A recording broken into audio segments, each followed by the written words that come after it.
Hey guys, how's it going? I just wanted to say I'm back. It's been a minute. I can't wait to get back into the hobby. I've missed it so much, and I've finally been able to do a bunch of stuff that I've been trying to do for a while. So this video is going to be about the RODI system slash mixing station that's behind me.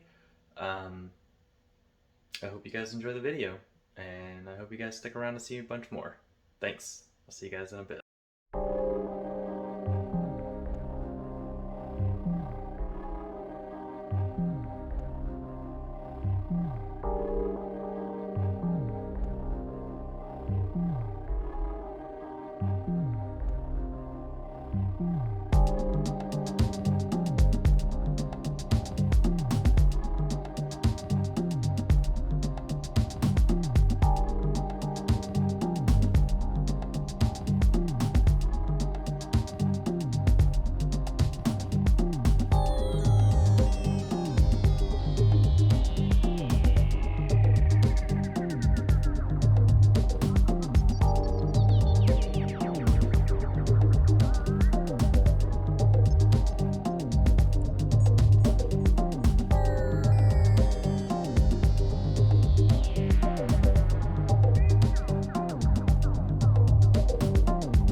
So I wanted to make a quick video on the lids for these tanks.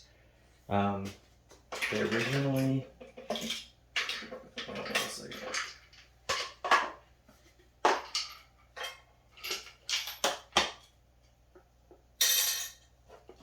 Okay, so these lids typically come like this. Let me set this one down. They typically come like this. They have like a little compression part here. And what I did, instead of having to drill through my tank and potentially lose value because you can't use it like the regular tanks in case I ever have to get rid of it, which hopefully I won't have to, I converted it to this. So this is the lid. I just took the compression ring out and found that I think this is, I don't know, I think 1/4 inch pipe PVC, and I ran it through here. I ran a line of the quick connect for the RODI water line and fed it through the tube so I could basically, if I change this, I can adjust the height in the tank that I want to stop filling up water. So whenever it fills up water, it compresses this and it stops. In theory, we'll see how it goes. And this line up here connects to the RODI system. So that was the rigging for this. I think it's going to work great, honestly. These connect fittings push in here so nice. Like it takes a little bit. Like the other side, I have to kind of like pull it out of the top now to get it to work right. Just gotta get it again now. Well, yeah, there we go. But yeah, it presses up in there pretty nice. Sorry about that. And then the other one I modified. I actually bought this one. I bought this one. I think it was like $11 or $20, and I got some uni sills for 3/4 inch, and made a super tight fit in here. So this sucker, it's pretty rigid for what it is. I also added this so I could put a pipe down the tube, or yeah, add a pipe down the reservoir here so I can get it to where it has an angle so it'll swirl at the bottom. This is whenever I get to that part. I just wanted to get all the plumbing done. And then have a union up top so I can disconnect it from the top up there. So this piece can literally move in and out of the short area that I've got. So that's the lids that I've got here, and I'll try and show you what the top looks like up here. Okay, so the top is a little finicky to get the lid on the right one, but I'm just gonna go ahead and get that on there for you.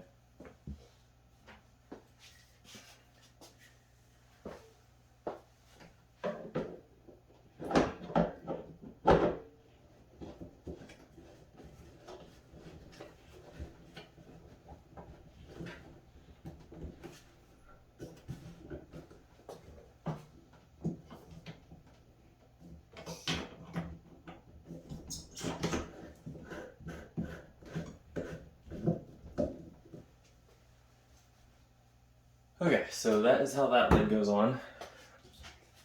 And then this lid, so at the tank height, like just on the side here, which is almost where it sits, it probably sits about right here. You can see how high up the float is, so it's gonna stop right around the 45-ish, in between 45 and 50 mark, which the 50 mark's up here. So it should work pretty well right there, I think.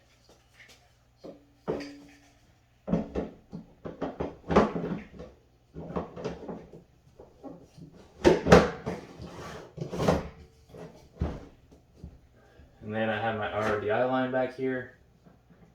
Can just quick connect it in there. Let me make sure that's. Come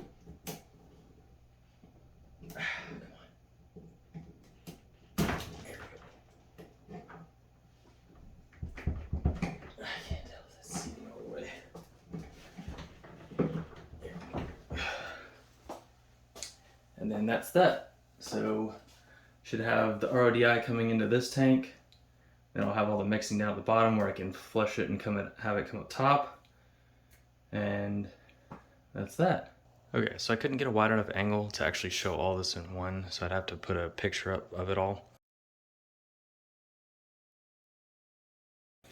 But I have the ball valve here on the left will be shut off. Actually, I'm gonna go ahead and fix those.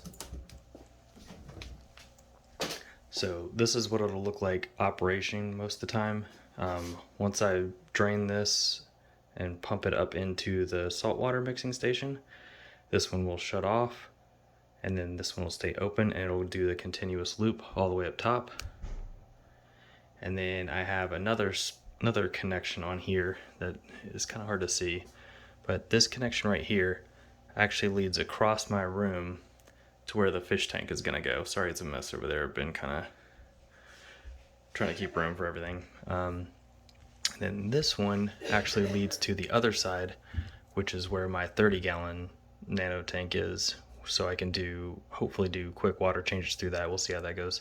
There's also a RO line right there that feeds through too, so I can try to set up an auto top off over there. So that's that. The bulk reef supply, 4-stage, 75 gallon per hour. This also has the upgrade kit, so it does the 150 gallons per hour. I haven't used this thing I've used it on and off, and I think it's getting to where the membranes are going. It's been like 10 years since I got this thing. So what I'm gonna do is I've got a full kit coming to replace all of this, or each, like the 2 membranes, each one of the filters, and the other carbon one up there. I also have my pump up top here, so that'll be running with the pressure that it needs to sustain all this and make it all work. I've got a solenoid here, so it will shut off when this float valve feels back pressure. It will stop that from going, and then that other knob right there is the RO line that comes down here to feed the other side.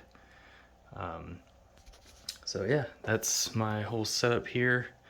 I think it's going to work great. We'll see how this pump works. I've never used this company or the pump before, so hopefully it works. It's got a little DC control over here. But yeah, hope you guys enjoyed, and I'll see you guys in the next video. Thanks.